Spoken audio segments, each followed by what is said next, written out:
Naqueles dias apareceu João Batista pregando no deserto da Judéia e dizia: arrependei-vos, porque está próximo o reino de Deus. Porque este é o referido por intermédio do profeta Isaías. Vós que clama no deserto, preparai o caminho do Senhor, endireitai as suas veredas. Usava João veste de peles de camelos e um cinto de couro, e sua alimentação era gafanhoto e mel silvestre. Eram batizados por eles no Rio Jordão, confessando seus pecados. Vendo ele, porém, que muitos fariseus e saduceus vinham ao batismo, disse-lhe: raça de víboras, quem vos induziu a fugir da ira vindoura? Produzi, pois, frutos dignos de arrependimento. E não comeceis a dizer entre vós mesmos: temos por pai a Abraão, porque eu vos afirmo que dessas pedras Deus pode suscitar filhos a Abraão. Já está posto o machado à raiz das árvores, e toda árvore que não der bom fruto é cortada e lançada no fogo. Amém. Quero falar com vocês hoje sobre a voz que precede o rei, a voz que vem antes do rei. Então, quando Jesus se manifestou, havia profecia, essa profecia de Isaías. O próprio João disse: olha, está se cumprindo aqui, eu sou o camarada que está escrito lá, para preparar o caminho do Senhor. Então havia profecias de que alguém ia ir diante do Senhor, levantando a voz, preparando o caminho, conduzindo as pessoas a Ele. Então o que o João fez com Jesus foi separar Jesus para o ministério. E é por isso que Jesus só começou com 30 anos. Porque lá no livro de Levíticos, lá no capítulo 4, dizia que todo que fosse trabalhar na tenda da congregação tinha que ter no mínimo 30 anos. Claro que com 29 Jesus estava pronto, mas a lei dizia que tinha que ter no mínimo 30. Então quando ele fez 30, e está escrito lá no livro de Lucas, que quando ele foi lá para João Batista o consagrar, ele tinha 30 anos. Então quando ele fez 30, ele foi lá, e Jesus... Então, ele consagrou Jesus para o ministério que Jesus ia fazer. Às vezes a gente tem a tendência de pensar que o ministério de João Batista já terminou. Já terminou naquele sentido do que o João Batista tinha que fazer com Jesus. Mas não terminou no sentido do que eu e você temos que fazer com Jesus. Fazendo com que as pessoas venham ao teu rei e possam então aceitar Jesus como Senhor. João Batista introduziu Jesus. Jesus veio, morreu, ressuscitou, e agora o que nós estamos fazendo? Nós estamos continuando esse ministério de levar as pessoas a Jesus. Esse ministério agora é da igreja, e é muito interessante que lá no capítulo 11 do livro de Mateus, quando Jesus começa a falar: o que vocês foram ver no deserto? Foram ver um caniço agitado pelo vento? Então, assim como João Batista, você nasceu com um destino. Você está preparado, você foi designado para você ir na frente, levando as pessoas a Jesus. E essa palavra forte sobre o João Batista também é dita sobre a gente. Se você for, por exemplo, em 1 Pedro capítulo 2, gostaria que começasse a colocar aí os textos, por favor. 1 Pedro capítulo 2, versículo 9. Estamos aí, 1 Pedro 2, 9. Aí, 1 Pedro 2, 9. Vocês, porém, diga eu. Mais alto, porque está dizendo vocês. Então você tem que dizer eu. Vocês, porém, eu sou geração eleita, sacerdócio real, nação santa, povo exclusivo de Deus, para quê? Para anunciar as grandezas daquele que vos chamou das trevas para a sua maravilhosa luz. Aleluia! Então veja que o que Deus estava dizendo para João Batista lá nas profecias, Ele também está dizendo para você. Você é esse reino. Você é esse sacerdócio santo que tem que ir na frente, introduzindo o rei, para que as pessoas possam ter uma experiência pessoal com ele. Como João, somos profetas com uma divina atribuição. Você tem uma divina atribuição. Jesus tinha 3 coisas principais que faziam parte do ministério dele. Ele era sacerdote, profeta e rei. Nós vemos isso quando levaram os presentes para ele, lá na manjedoura. Levaram ouro, incenso e mirra. Ouro era para o rei, incenso para o profeta. Aliás, incenso para o sacerdote, mirra para o profeta. Então, os 3 ministérios de Jesus. E sabe de uma coisa? Jesus veio, inaugurou o reino, morreu, ressuscitou, está vivo, está vivendo em nós, e agora nós somos os encarregados de continuar a missão dele. É ir, é obedecer. Quando nós vamos, nós obedecemos, então a coisa começa a acontecer. A coisa começa a acontecer. O poder é do Espírito Santo. Mas é interessante quando você se dispõe a ir, e você começa então a ver o que acontece. Às vezes a pessoa diz assim: ah, Senhor, mas eu não sei falar, como o profeta, né? Ele disse: Senhor, ainda sou uma criança, não sei falar. E aí Deus diz para ele: não diga não sei falar, porque eu vou pôr as palavras na tua boca. O que eu te mandar você vai dizer, o que eu falar você vai dizer. Então não pense que você não é capaz, porque a capacidade tua não vem de você mesmo, vem daquilo que Deus já fez na tua vida, vem da nova vida que já está dentro de você, do Espírito Santo, que está dentro de você e que vai se mover através de você. Então não pense: ah, eu não sei fazer discípulo, ah, Senhor, mas eu não sei falar do Evangelho. A Bíblia diz: abra a tua boca e eu a encherei. Tudo que precisa fazer é abrir a boca. Abra a boca e eu encherei. Então olha que coisa interessante, assim como João Batista, nós já temos a nossa missão definida. Como nós, o João Batista não era autocomissionado. Isto é, ele não decidiu: ei, gente, eu vou ir para o deserto, vou viver de gafanhoto, mel silvestre, e quando chegar o tempo de Deus na minha vida, eu vou lá para o Jordão, vou começar a batizar. E ele batizava num val, no Rio Jordão, que era por onde as pessoas passavam. Todo o tráfego passava ali, né?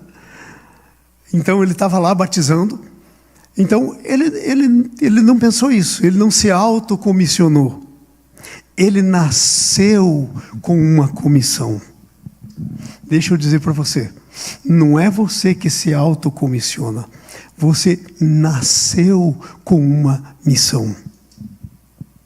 Nasceu com uma missão. E aí você pode até pensar como naquele filme, né? Nossa, essa missão é impossível. E realmente é uma missão impossível para a gente mesmo. Mas nada é impossível para Deus. Para que Deus use. Então já existe um chamado, já existe uma comissão sobre você, e é uma missão possível, porque o Espírito Santo vai fazer aquilo que você não pode. Até o teu nome, a palavra de Deus diz, que foi escrito numa pedrinha branca que ninguém conhece. O teu nome não é o nome que o teu pai deu para você. Não é o que a tua mãe achou: que bonitinho esse nome, vou dar para o bebê esse nome.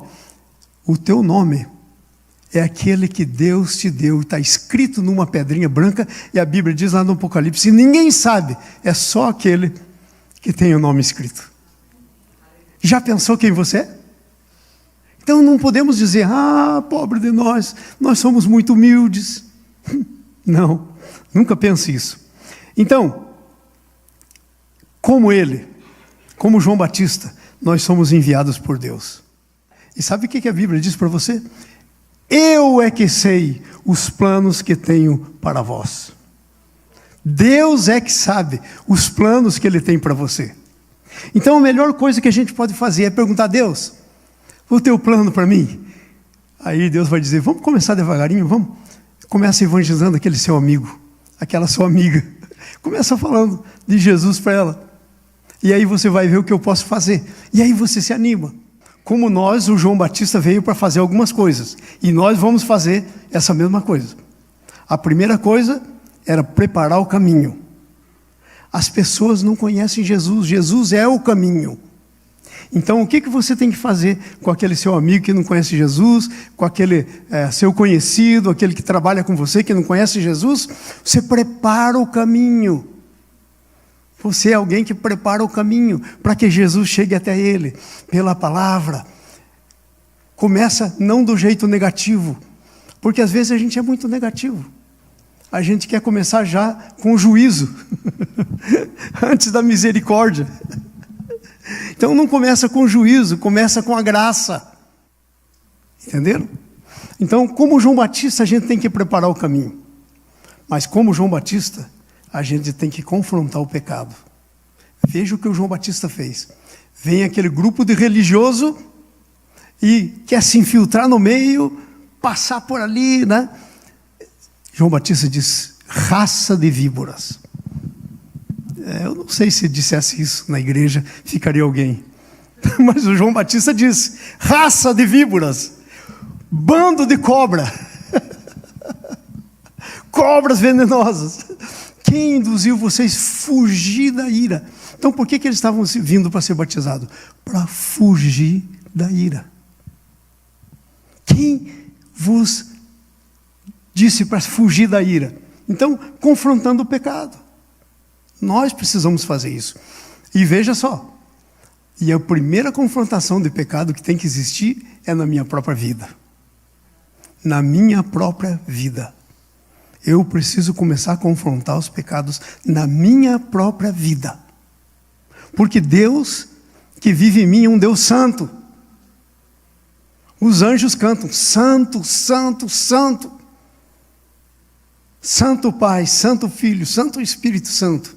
Santo, santo. Não pode haver pecado na minha vida não confessado.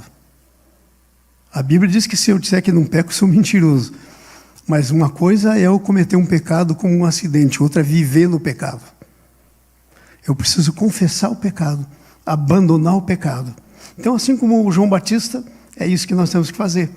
Entrar naquilo que Deus tem para a tua vida, no plano que Deus tem para a tua vida, vai começar a acontecer um mover.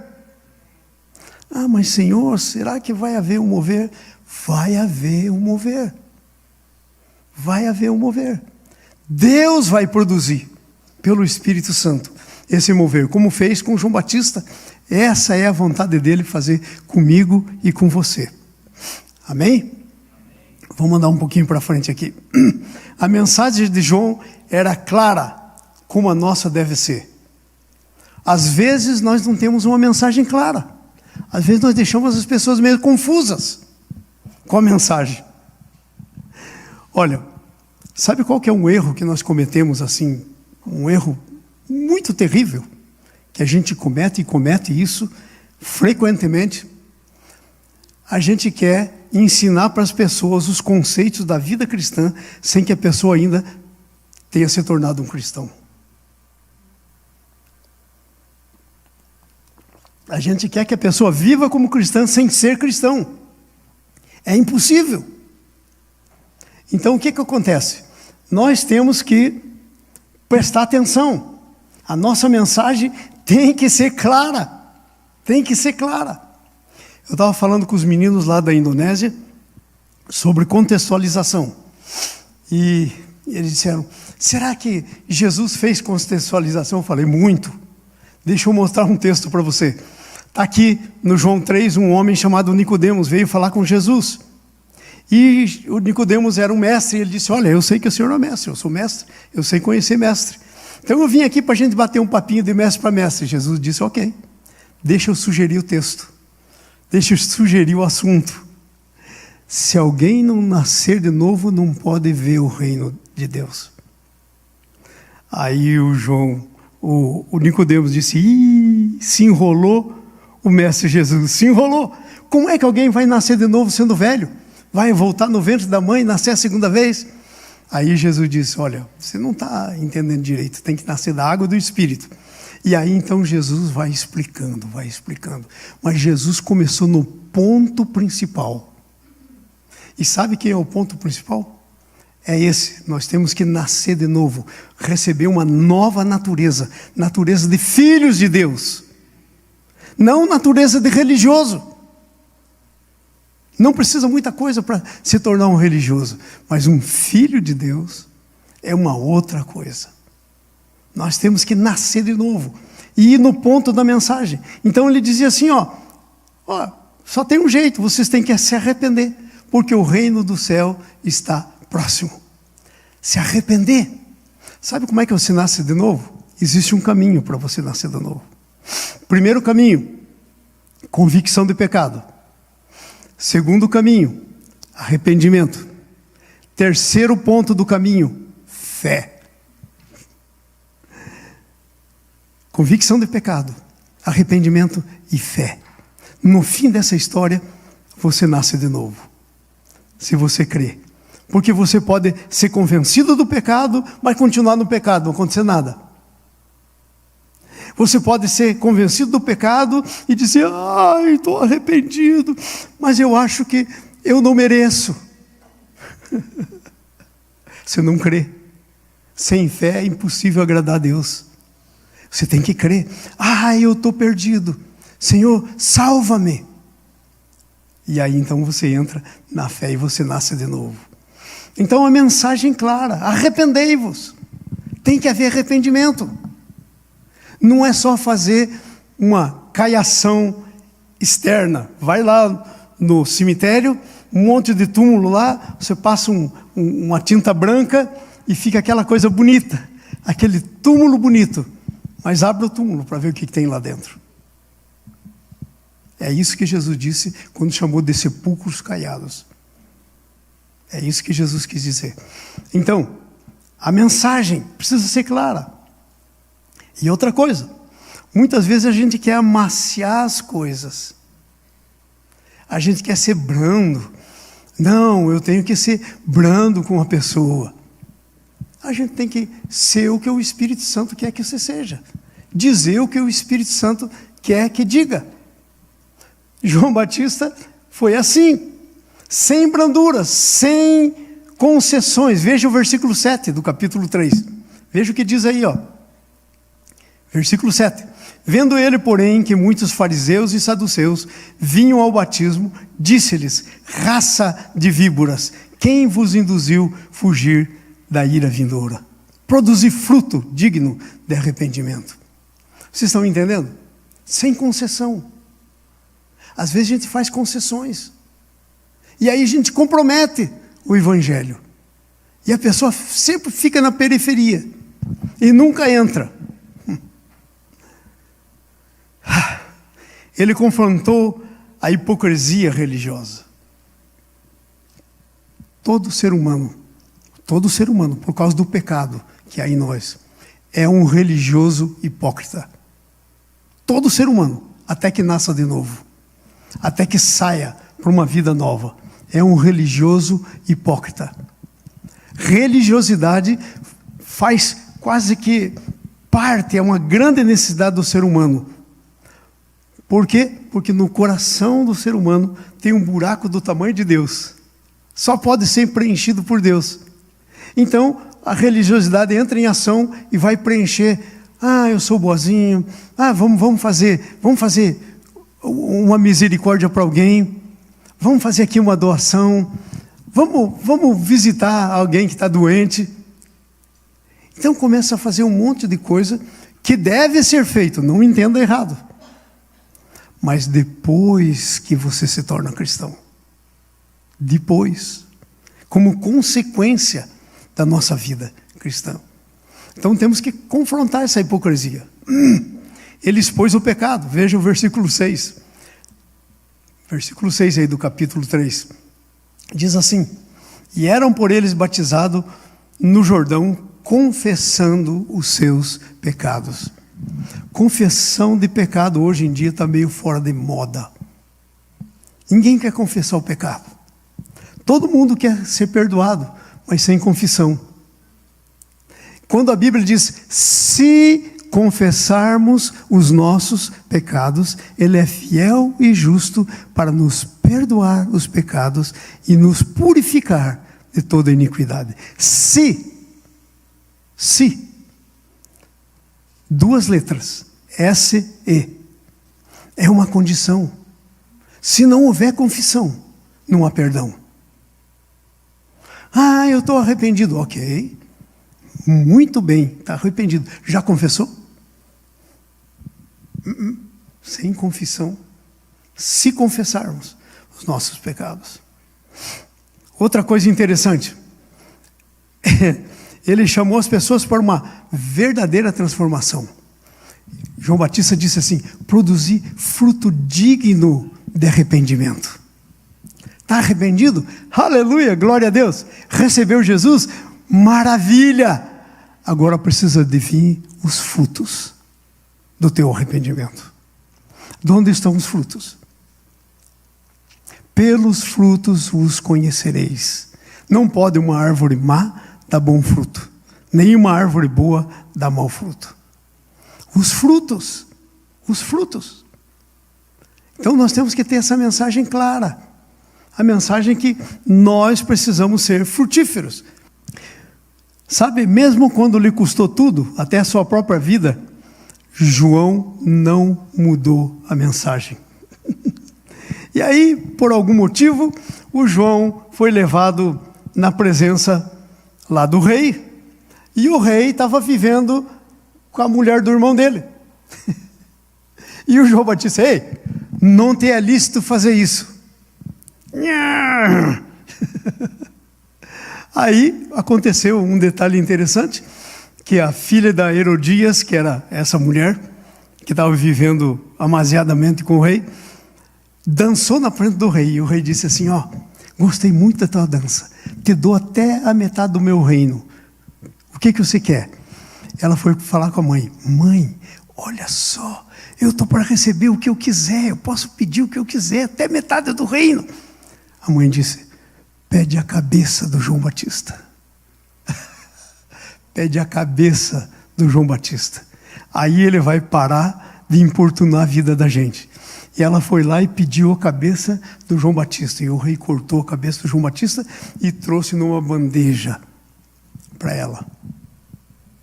Então, mesmo quando custou a vida, ele não mudou a mensagem. Às vezes nós mudamos a mensagem por muito pouco, para agradar as pessoas, para que não se sintam bem. Mudamos por muito pouca coisa. Um verdadeiro servo de Deus não adapta a mensagem para agradar a multidão. Ele transmite a mensagem que Deus lhe deu. Então, nós temos uma mensagem que Deus nos deu. Essa é a mensagem que nós temos que transmitir. Ok? Nós não temos que criar uma mensagem. Nós não temos que deixar mais comível a mensagem. A mensagem tem que ser do jeito que Deus deu. Porque Deus não vai honrar se a gente deu uma palavra que não é a palavra que Ele deu. Ele não vai honrar. E às vezes a gente fica pensando: puxa, mas eu tenho falado tanto para as pessoas. Mas você tem falado o que Deus tem mandado falar. Esse é o negócio. Porque Deus vai honrar a palavra dele. E não vai ter erro. Amém? E indo aqui para o final, um terceiro item. Primeiro nós já falamos, somos profetas com uma vocação divina, uma atribuição de Deus. A mensagem de João tem que ser como a nossa tem que ser como a dele, clara. E a terceira coisa que eu quero meditar com vocês é: João sabia o seu lugar. Ele apontava para Jesus. Ele apontava para Jesus. Olha só que coisa tremenda. A grandeza de João não residia em atrair atenção para si mesmo, mas em direcionar toda a atenção para Cristo. Diz a Bíblia que João estava lá e tal, e aí vem Jesus, e o João diz: eis o Cordeiro de Deus, que tira o pecado do mundo. O que ele fez? Direcionou para Jesus. Nós precisamos aprender isso, a direcionar as pessoas para Jesus. É essa a nossa função, levar as pessoas a Jesus. E aí já é com Jesus, daí para frente. Mas essa é a nossa função, direcionar para Jesus. E sabe, João, lá no Evangelho de João, alguns vieram para o João Batista, alguns discípulos dele disseram: ei, aquele um que o Senhor falou, que é o Cordeiro de Deus, ele está batizando mais gente do que nós. E está ficando muito famoso, mais do que nós. E aí o João Batista diz uma palavra-chave: convém que eu diminua e que ele cresça. Esse tem que ser a nossa visão da gente mesmo. Convém que Jesus cresça em mim e que eu diminua. Convém que ele cresça e que eu diminua. É necessário que eu diminua, porque enquanto eu for grande, Jesus é pequeno em mim. Quando eu for pequeno em mim, Jesus é grande em mim. Entendeu? A vida cristã é eu vivendo a vida de Jesus que está em mim. É eu deixando a vida de Jesus ser vivida em mim. Isso é a vida cristã. Interessante isso, né? João Batista batizou muitos, mas ele só adorou um: Jesus. Nós podemos trabalhar, fazer muita coisa. Eu tenho viajado o mundo afora, falado para muita gente, mas eu só preciso adorar um. Se eu for adorar tudo o que eu estou fazendo, vai ser glória a mim, louvado seja eu. Quando a coisa precisa ser glória a Jesus, louvado seja o nome dele. Eu só preciso adorar um. E a gente, às vezes, é terrível nesse negócio de adorar a si mesmo. A gente precisa ser reconhecido. A gente, às vezes, precisa ser notado.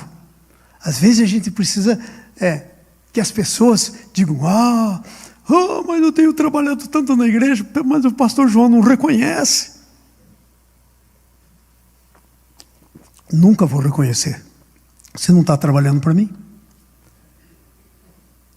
Eu não vou reconhecer nunca. Você não está trabalhando para mim. E o dia que você começar a trabalhar para mim, pobre de você. Pobre de você. Começou a perder seu tempo. Vocês estão entendendo? Então é assim que nós temos que ser. Nós trabalhamos para Ele. Ok? Nós trabalhamos para Ele.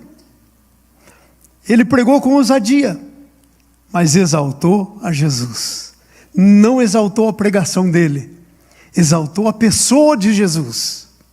Então nós nos enganamos às vezes, pensando ou deixando parecer que o cristianismo é uma ideia. Não é uma ideia. O cristianismo é uma pessoa. É uma pessoa, a pessoa de Jesus. E viver a vida cristã é o que está escrito lá na Bíblia. A definição está escrito lá. Já não sou mais eu que vivo, mas Cristo que vive em mim. E o viver que agora eu tenho pela fé, eu vivo no Filho do Homem que assim mesmo se entregou por mim. Essa é a definição do que realmente é ser um cristão. Ok? Então pregamos com ousadia, mas exaltamos a Jesus. Agora olha só. Ele teve muitos seguidores, o João Batista, mas ele os enviou todos a Jesus. Capítulo 1 de João, diz que João estava lá, e ele disse: eis o Cordeiro de Deus que tira o pecado do mundo. Esse é aquele de quem eu disse que eu não sou digno de desatar as sandálias do seu sapato, as correias da sandália. E aí diz o texto que alguns seguiram ele. Deixaram o João Batista e seguiram a Jesus. Então as pessoas às vezes têm que deixar a gente e começar a seguir Jesus. Porque às vezes as pessoas estão seguindo mais a gente do que Jesus. Vocês estão entendendo? Então nós temos que levar as pessoas a Jesus. Há um relacionamento com Jesus, como João Batista levava. Como era a vida do João Batista. Agora, terminando. Existe uma verdade fundamental. Eu anotei aqui, ó. A marca de um verdadeiro ministério não é o número de quem o segue, mas quantos você conduz a Jesus. Essa é a marca do verdadeiro ministério. Não é quantos te seguem, não é quantos te ouviram, é quantos você levou a Jesus. Quantos levou a Jesus? Essa é a verdadeira marca. E tem uma conclusão aqui que eu quero fazer. Jesus diz algo fundamental. Se vocês estiverem dispostos a receber isso, está lá em Mateus capítulo 11, versículo 14. Se vocês estiverem dispostos a receber isso, isso revela a verdadeira questão. Primeiro, o problema não era a falta de entender, era a falta de receber. Você pode entender e não receber. A falta não é entender, na maioria das vezes. A falta é receber para você, é fazer teu. Então olha só, o problema não é falta de revelação, é falta de receber. O problema era a resistência do coração. As pessoas viram João, elas ouviram João, mas eles rejeitaram a quem ele representava. Por isso é que Jesus diz, você vai numa casa, você entra e diz a paz. Se a paz estiver lá, você fica lá naquela casa, aquela coisa toda, senão você sacode o pó da sua sandália e você vai para frente. Porque rejeitou a mensagem que você está pregando, rejeitou a coisa principal que existe. Amém? E aí tem uma aplicação aqui. Você pode se assentar na igreja, você pode ouvir o sermão, você pode ler as Escrituras, e ainda assim não receber o que Deus está dizendo. Pode se sentar na igreja, pode ouvir o sermão, pode ler a Bíblia, e assim ainda pode não receber o que Deus está dizendo para você. Então, qual é o ponto da questão? Receber para si. João capítulo 1, versículo 11 e 12, diz assim: Jesus veio para que eram seus, mas os seus não o receberam. Os judeus mataram. Daí no versículo 12: mas a todos quantos o receberam, deu-lhes o poder de serem feitos filhos de Deus, a saber, os que creem no seu nome. Entenderam? Receber é o problema. Receber é o problema. E duas perguntinhas aqui para a gente terminar. Está claro para você que você é a voz que precede o rei? Quando você pensa em você, está claro para você que você é a voz que está indo na frente do rei, anunciando o rei?